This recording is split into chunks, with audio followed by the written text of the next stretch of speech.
Tapi satu lagi pertanyaan, saya mau nanya, Pak Ustadz, ini masalah saya pribadi. Jadi saya ya ada masukan juga ketika hukum riba. Mobil itu, ya, itu umum ya kan. Jadi mobil kita jual, kemudian kita coba berusaha cash. Saya untuk menghilangi kredit. Nah, saya mau tanya, ini gak amanat dari keluarga saya, dipastikan lagi. Boleh nggak, Kiai, kita kredit mobil? Padahal padahal ini menjadi hal penting bagi saya untuk mobilisasi kemana gitu. Saya punya anak kan baru kelar UIN. Jadi ini saya lagi diceramai gitu. Papa sudah lah Pak, jual Pak. Kita nggak usah dibeli, lillahi ta'ala aja. Ya saya bilang ini lillahi ta'ala agak-agak susah nak, saya bilang gitu. Tapi ini real, saya jual, saya mencoba untuk beli cash, nungguin cash lama. Jadi jangan suka buka aib orang, Mbak.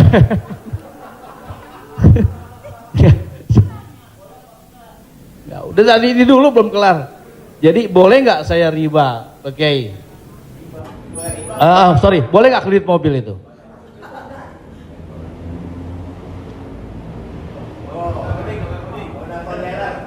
Alhamdulillah CRV jadi baru gue. Buka Google, ada tulisan saya di situ.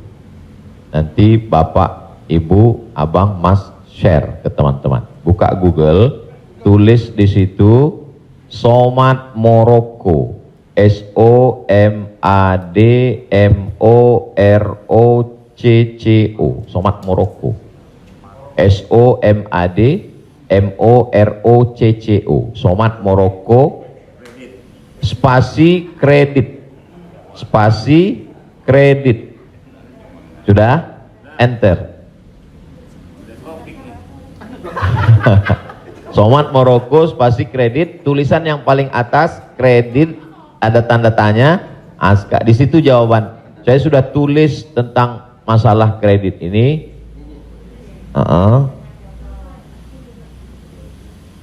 Di situ.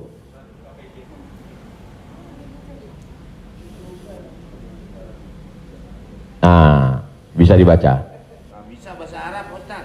Ada terjemah Mas Komeng, terjemah di bawah.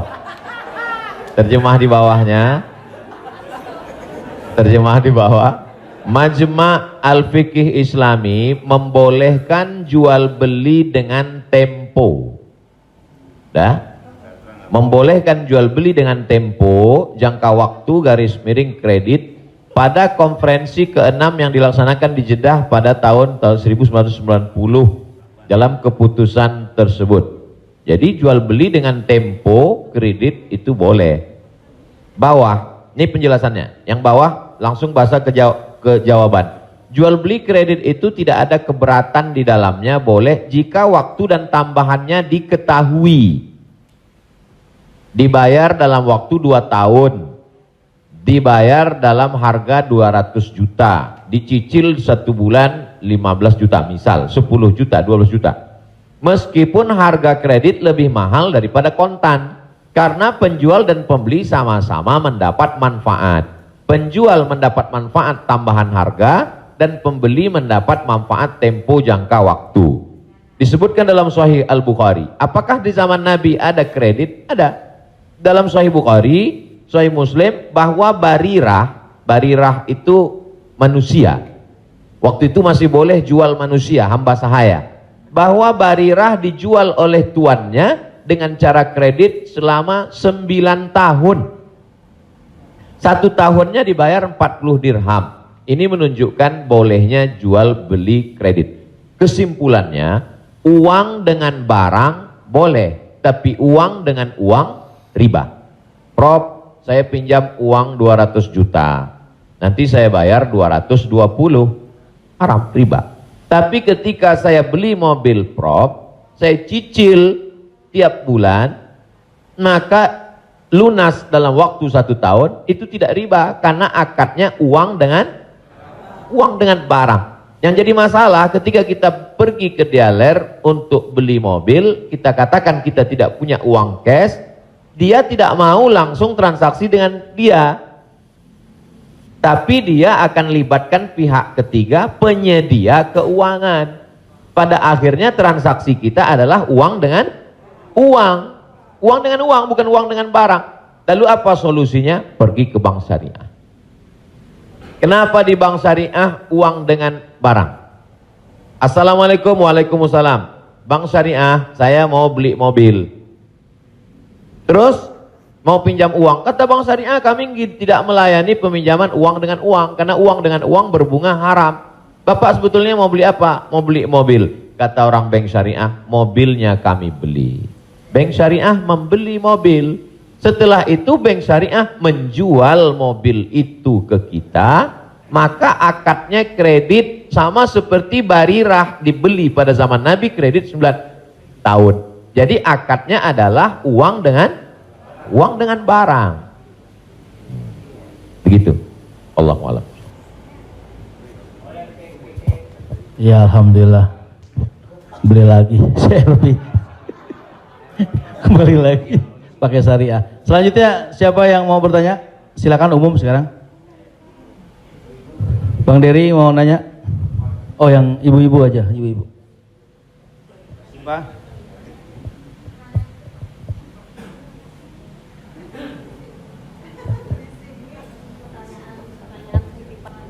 Jadi Ustadz, mohon maaf Ustadz, tadi di garis bawahin lagi. Jadi artinya leasingnya yang nggak boleh ya Ustadz. Misalnya kita beli kepada dealer mobil, kita bercicil kepada yang punya dealernya boleh. Tapi kalau kita minta dari kayak sekarang banyak perusahaan-perusahaan leasing, itu yang tidak boleh. Maksudnya itu Ustadz. Ketika saya mau beli mobil, saya tidak punya uang cash, Ya. maka kata si dealer, Ya. kami akan arahkan Bapak ke penyedia keuangan. Ya. Maka sebenarnya saat itu saya membeli mobil itu cash sebenarnya. Karena dealer tidak mau dia barang ini tidak cash. Jadi kemudian yang saya cicil setiap bulan itu adalah bukan mobilnya tapi uangnya. Maka saya terjebak pada Riba. rentenir, riba, bahasa kerennya leasing segala macam. Inilah yang menyebabkan haramnya karena transaksinya adalah uang dengan uang. Lalu solusinya mana Ustadz? Bank syariah. Iya. Karena di bank syariah itu disitulah letak. Jadi orang yang tidak mengerti dia katakan sama aja bank syariah dengan konvensional, bedanya pegawainya pakai jilbab, masuknya assalamualaikum. Enggak. Perbedaan dalam jual beli dalam Islam itu adalah pada akadnya. Maka bank syariah membeli mobil itu milik bank syariah, maka saya membeli mobil itu secara cicil, akadnya adalah uang dengan barang. Oh, Wallahu a'lam. Satu lagi Ustadz, kalau beli emas secara online itu gimana Ustadz? Sebagian ulama mengatakan membeli emas secara online tidak langsung dan dicicil riba. Mengapa mereka mengatakan riba? Karena transaksi itu uang dengan uang. Oh, ini enggak uang dengan uang Ustadz. Ini Ustadz uang rupiah. Lalu kemudian yang jual ini kan emas. Di zaman Nabi enggak ada uang kertas. Di zaman Nabi hanya ada 2 uang. Yang pertama dinar, uang emas. Yang kedua dirham, uang perak. Maka ketika saya beli emas tidak cash, maka sesungguhnya akadnya adalah uang dengan uang rupiah dengan uang emas. Itulah orang yang mengatakan nggak boleh beli emas kalau nggak cash karena transaksinya uang dengan uang. Tapi pendapat kedua mengatakan boleh beli emas kredit tidak cash. Kenapa? Karena zaman sekarang emas sebagai komoditi, emas sebagai barang, emas bukan sebagai uang. Dan fatwa Majelis Ulama, fatwa Ormas Islam kontemporer mengatakan boleh beli emas tidak cash Karena emas zaman sekarang bukan uang. Emas sekarang adalah barang. Jadi sama dengan kalau saya beli mobil boleh kredit, maka beli gelang juga boleh, karena bukan uang dengan uang. Di situ letak sebab boleh tidak bolehnya. Wallahu a'lam.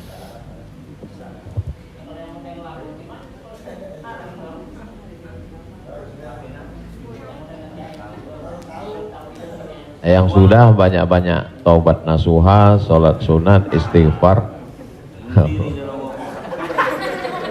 Kalau sedang dalam proses, bisa dibom, ada aset yang bisa dijual untuk ngebom supaya selesai, jual lah.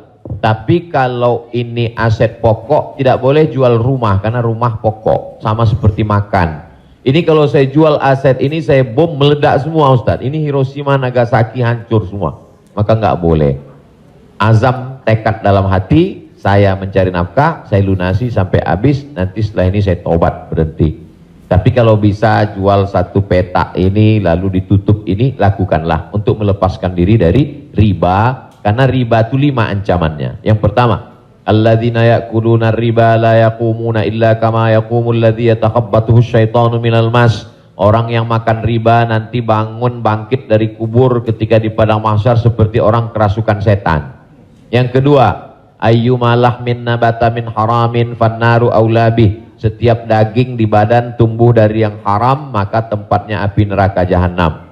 Yang ketiga, orang kalau dia makan haram, maka doanya tidak dikabulkan Allah. Mat'amuhu haram, makanannya haram. Mashrabuhu haram, minumannya haram. Malbasuhu haram, pakaiannya haram. Wa ghuziya bil haram, dia diberi makanan haram. Anna yustajabulah, apakah mungkin doanya dikabulkan Allah? Yang ketiga, yang keempat, nasiyatin kazibatin khati'ah. Ubun-ubun, penipu, pembohong, pelaku dosa. Padahal yang berdosa itu tangan, yang berdosa itu mulut. Kenapa dikatakan ubun-ubun? Karena ternyata ada otak bagian depan yang selalu kita usap ketika sedang wudu.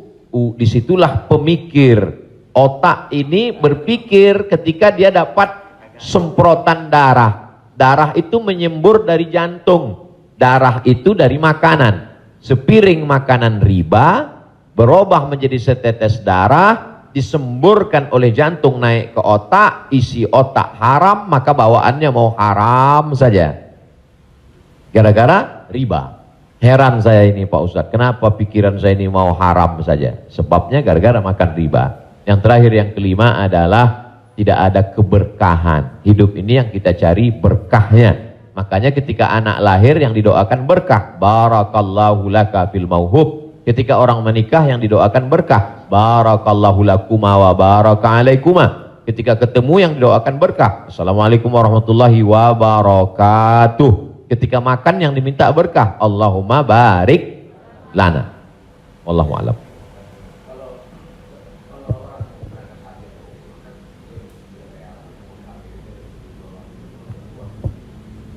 Transaksi uang dengan uang boleh dengan syarat yadan biadin, langsung cash. Maka ketika sampai di Makkah, saya keluarkan uang rupiah, saya katakan saya mau beli rial, langsung cash, boleh.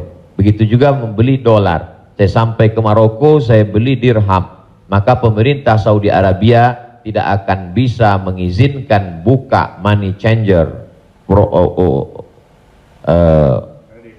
uang, pertukaran uang ini kalau tidak ada fatwa dari ulama. Mereka amat sangat ketat. Jadi boleh tukar ini selama dia langsung dan cash di tempat itu, langsung jadi. Wallahu a'lam.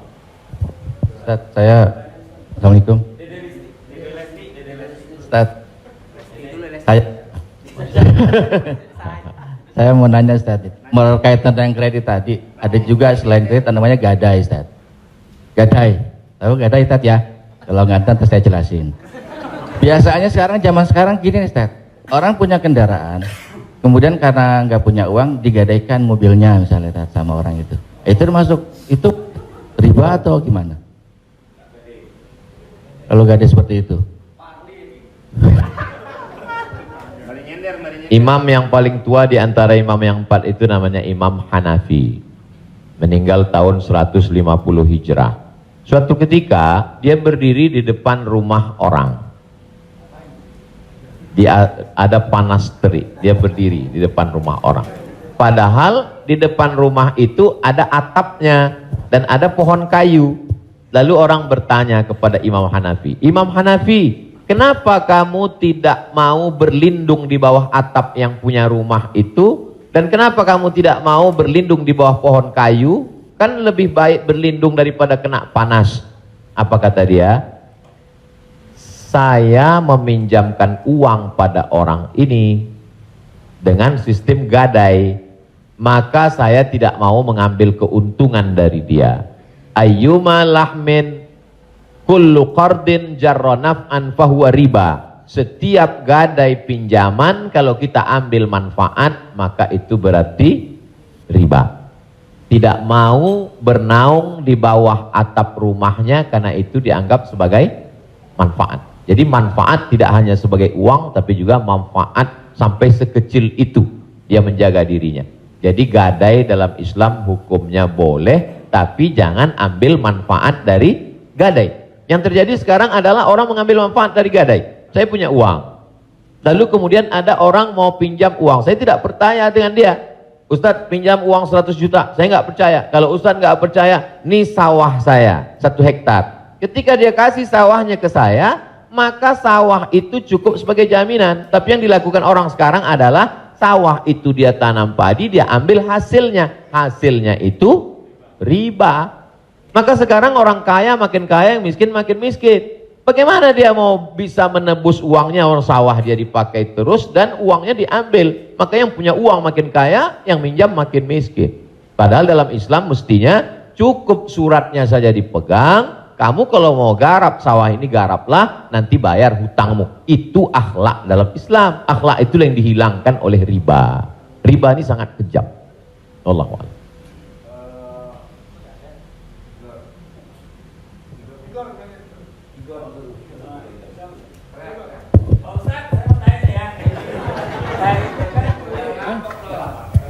Pak Ustadz, Assalamualaikum. Assalamualaikum warahmatullahi wabarakatuh Pak Ustadz. Saya ini pernah Islam, balik ke Kristen, balik lagi ke Islam lagi. Itu gimana itu ceritanya Pak Ustadz? Innalladzina amanu, beriman, summa kafaru, murtad, summa amanu, kemudian beriman, summa kafaru, murtad, summa zdadu kufran, maka barulah tidak diterima. Jadi kalau Islam setelah itu dia murtad, balik lagi ke Islam, maka dia diterima. Amanu, summa kafaru, summa amanu, summa kafaru, summa zdadu kufran. Nah, ini baru tidak diterima. Nah, sebab itu mudah-mudahan Bang Tigor istiqomah dalam iman dan Islam.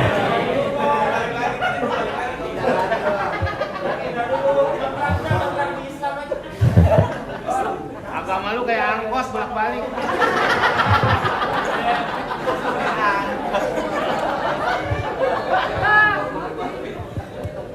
Tapi saya sudah tetap sekarang. Amin.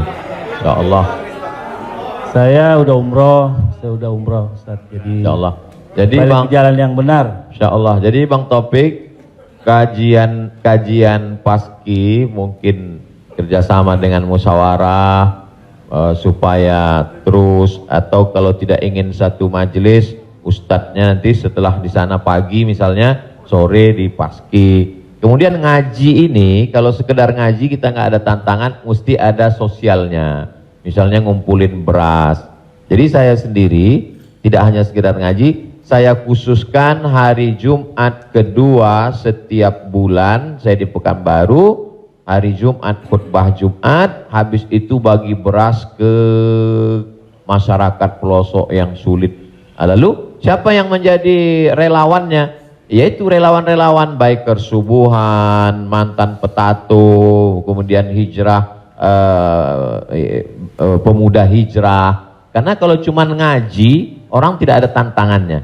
Jadi saya ingin ke depan paski ngaji, kemudian ada gerakan dakwah, kemudian ada gerakan sosial, buat rumah tahfiz, lalu kemudian tidak hanya uang dari komunitas saja, buat yayasan, kami membuka rumah tahfiz gratis untuk yatim dan segala macam, kirim ke nomor rekening berikut ini, pasang pancingnya, Allah Ta'ala memberikan. Belajar kita dari yang dilakukan oleh almarhumah, 250 yatim 40 tahun, 43 tahun bisa tidak putus, inspirasi. Jadi kalau mau, maka kita bisa ikuti jejak, sehingga kita, jadi kelanjutan itu, maka Bang Tigor dan abang yang lain, dia akan terpacu terus untuk datang setiap kajian pekanan, lalu kemudian memperbaiki tahsin bacaan Qur'annya, lalu kemudian meluruskan kajiannya, kemudian ada konsultasi dengan ustadz, tanya jawab dan lain sebagainya. Wallahu a'lam.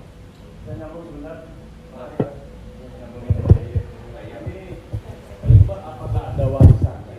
Karena kalau kita dengar dalam kalau kita melayat, sering orang bilang kalau almarhum atau almarhumah punya utang piutang berhubungan dengan keluarga, sedangkan kita nggak tahu bahwa itu adalah riba. Apakah termasuk warisan itu dosanya? Terima kasih. Tidak boleh harta warisan dibagi sebelum dilakukan dua hal. Yang pertama, mim ba'di wasiyatin, keluarkan wasiat.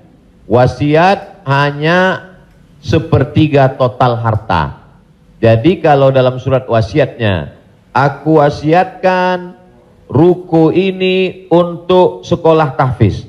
Total harga ruko 1 miliar. Sedangkan harta dia cuma 2 miliar. Maka yang jatuh menjadi wasiat hanya 666 juta. Sedangkan sisanya dibagi kepada ahli waris. Pertama, keluarkan wasiat, sepertiga paling banyak.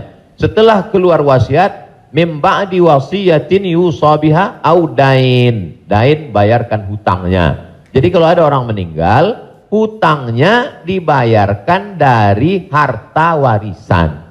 Jadi kalau harta warisan habis, apakah anak wajib membayarkan hutang bapaknya? Tidak. Anak hanya wajib membayarkan hutang almarhum dari harta yang dia tinggalkan. Adapun kalau si anak mau berbakti kepada orang tuanya, dia bayarkan, baik, tapi dia tidak punya kewajiban, dia bayarkan dari harta dirinya sendiri. Jadi makanya kadang kita baca, jangan beli ruko ini bermasalah. Di mana letak masalahnya? Karena ruko itu dibagi sebelum hutang dibayar. Muncul masalah. Sebetulnya ruko itu bukan milik anak-anaknya, tapi milik piutang, milik orang yang dulu pernah dipinjam uangnya. Dua keluarkan, baru bagi harta warisan. Allahu a'lam.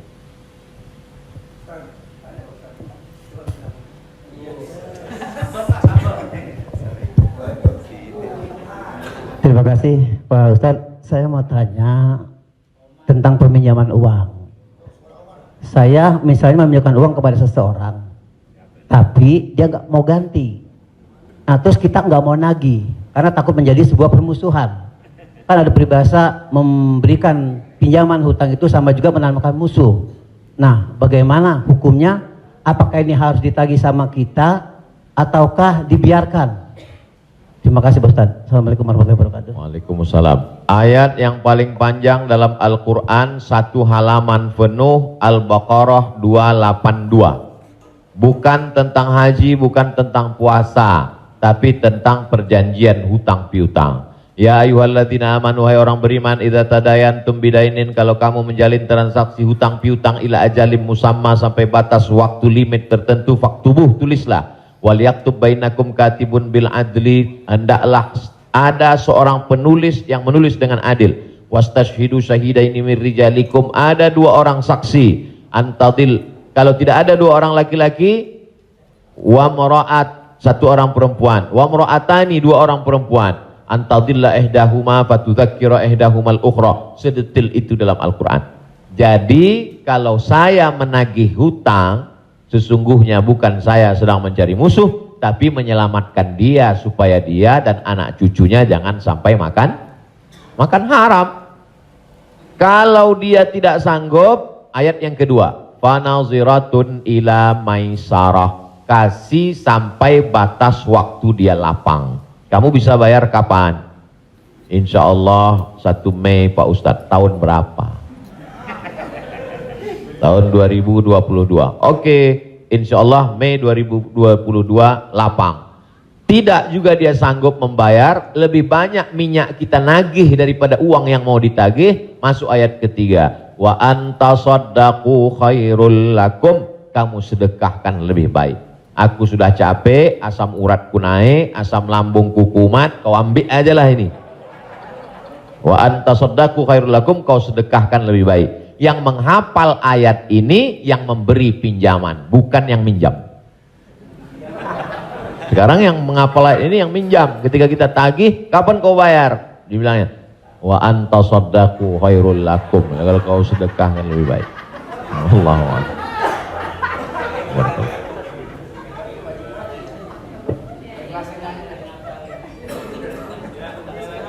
Ada yang nanya lagi? Ada yang nanya lagi ya? Di luar utang piutang. Saya mau tanya ini Pak Ustadz, kan kalau ada teman yang ulang tahun, kita suka bilang selamat ulang tahun, kita doakan semoga panjang umur.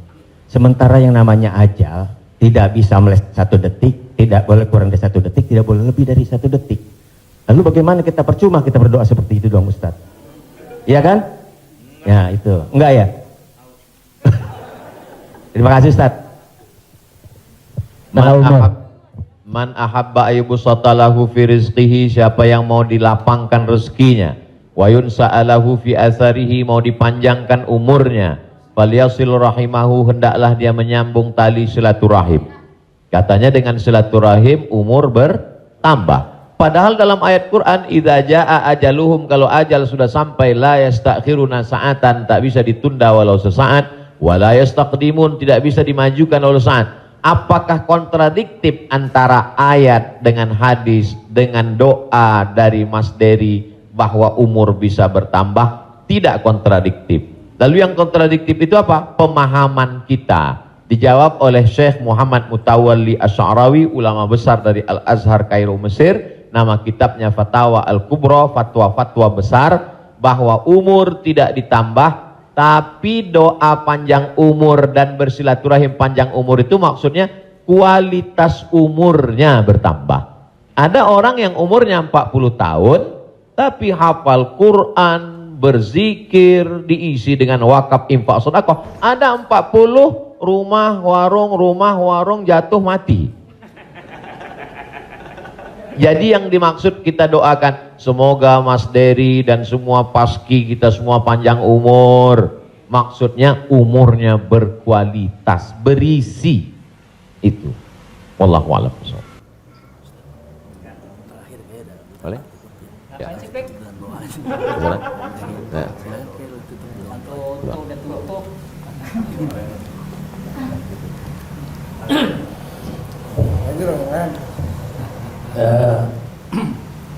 Bapak Ibu yang berbahagia, karena pakai dengan capek besok mau ke Riau, mau pulang kampung, jadi kita ikut.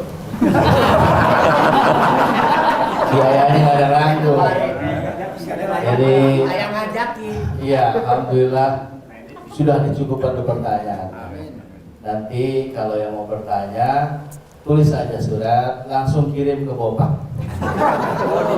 Biar Bopak yang kirim ke Ustaz Somad. Baik, Bapak Ibu yang berbahagia, alhamdulillah kita sudah mendapat pencerahan. Mudah-mudahan ini menjadi langkah awal kita untuk mendekati agama kita dengan bijak tentunya. Semoga Allah memberikan kecerdasan kepada kita. Di sisa umur kita ini, mudah-mudahan menjadi orang yang bermanfaat buat diri dan agama secara bangsa. Amin. Pak Kiai, kita mohon untuk memberi doa untuk acara ini. Terima kasih. Astaghfirullahaladzim, astaghfirullahaladzim, astaghfirullahaladzim, alladzi la ilaha illa huwal hayyul qayyum wa atubu ilaih. A'udzu billahi minasyaitonir rajim. Bismillahirrahmanirrahim. Alhamdulillahirabbil alamin, arrahmanir rahim, maliki yaumiddin. Iyyaka na'budu wa iyyaka nasta'in.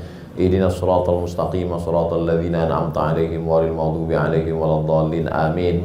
Allahumma shalli ala sayidina Muhammad wa ala ali sayidina Muhammad Allahumma allimna ma yanfa'una, ajarkan pada kami ilmu yang bermanfaat ya Allah. Wanfa'na bima 'allamtana, yang sudah kami pelajari malam ini jadikan dia menjadi amal soleh ya Allah. Allahumma faqihna fid din, dalamkan ilmu agama kami. Wa 'allimna ta'wil, ajarkan kami pemahaman Al-Qur'an yang benar. Ya muqallibal qulub, engkau yang membolak-balikkan hati, sabbit qulubana, kokohkan hati kami ala dinik, dalam agamamu, ala ta'atik, dalam ketaatan kepadamu. Allahumma a'inna, tolong kami, ala zikrika, supaya hati kami senantiasa berzikir mengingatmu, wa syukrika, selalu bersyukur kepadamu, wa husni ibadatik, selalu beribadah dengan ibadah yang terbaik.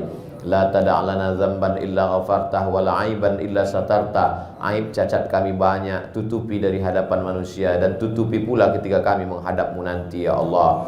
Wala maridhan illa syafaitah, ada saudara kami yang sakit, angkat penyakitnya, sehatkan ya Allah.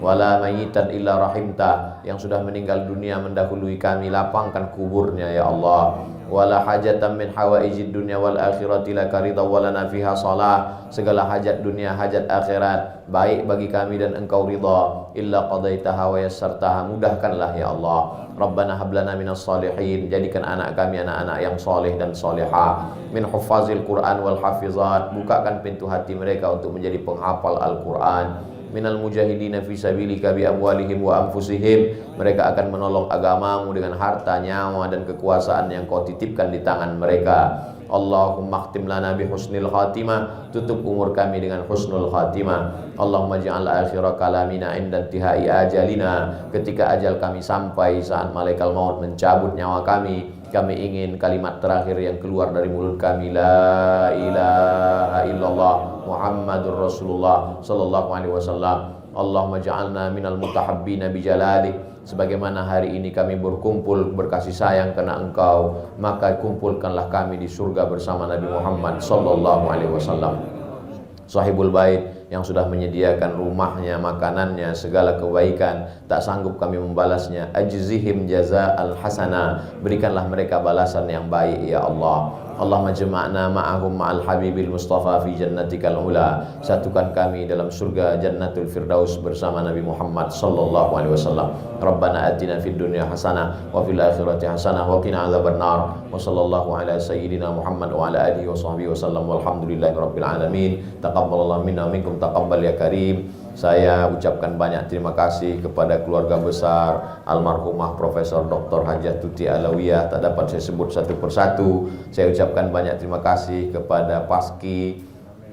Malam ini amat sangat berbahagia, senang bisa saya bertemu dengan orang-orang yang selama ini saya senangi hiburannya, candanya, gurauannya. Mudah-mudahan Allah panjangkan umur mereka insyaallah.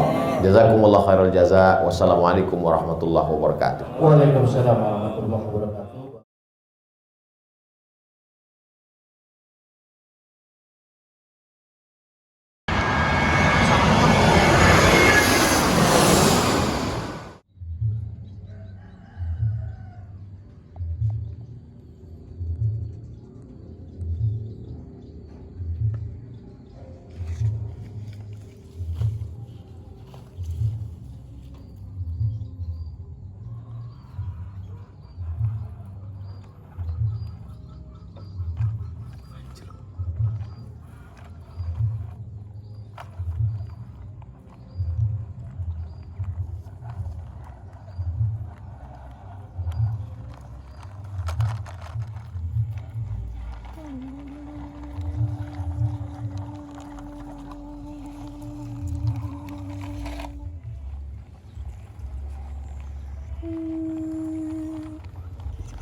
Ini aku jalan lah ini.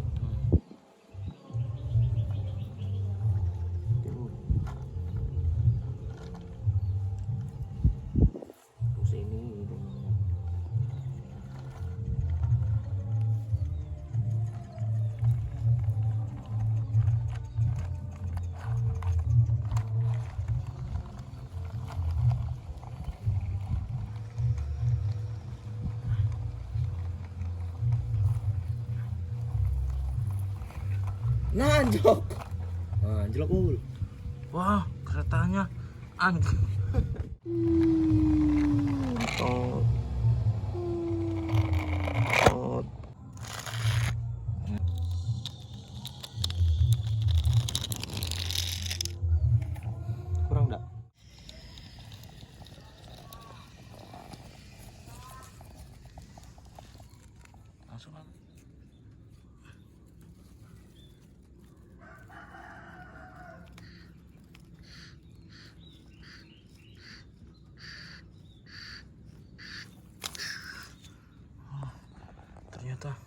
Tidak bisa teman-teman.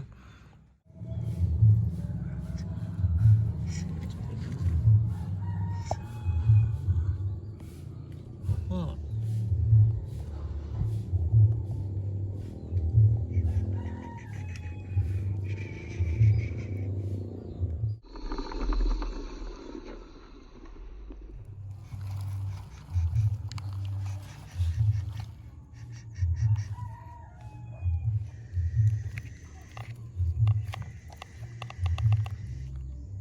Majulah. Memang ya. Agak lama dikit durasinya.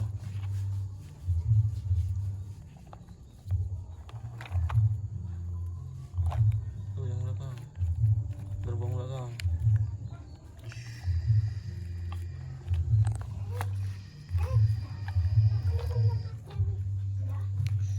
Tarik lah.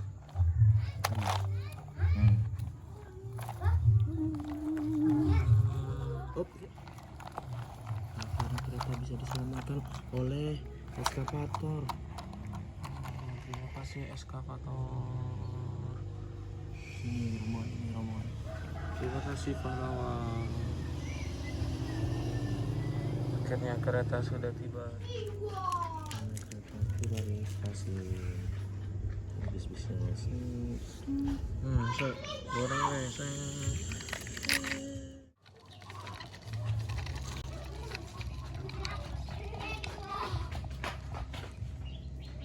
Stop. Ya ada om.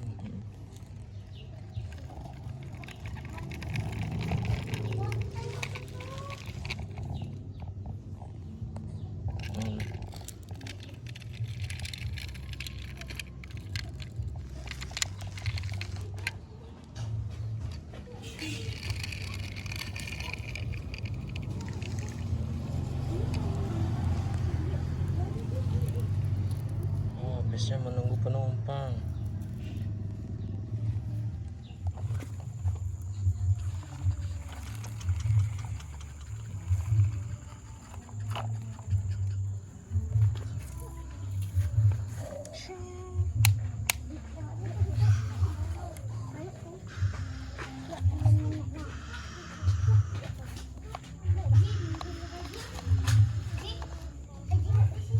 Oh, sudah terlihat hilalnya.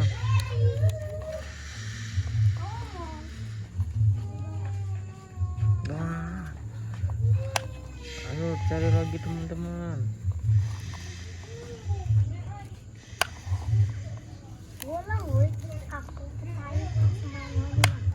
Ada lagi.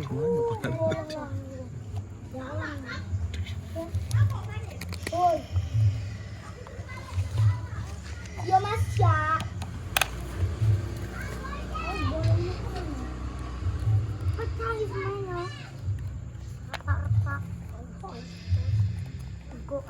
Ibu ini jatuh. Ayo. Tahu.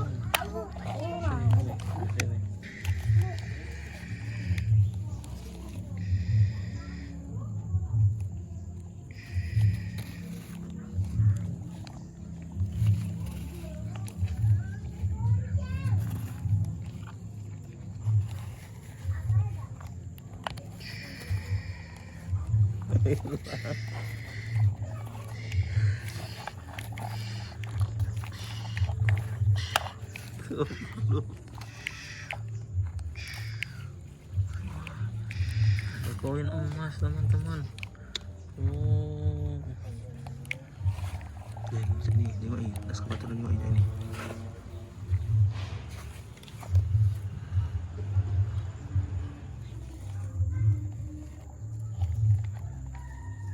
Stop dulu.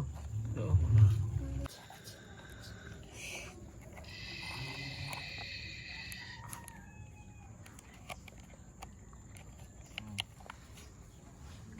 Sudah cepat lagi.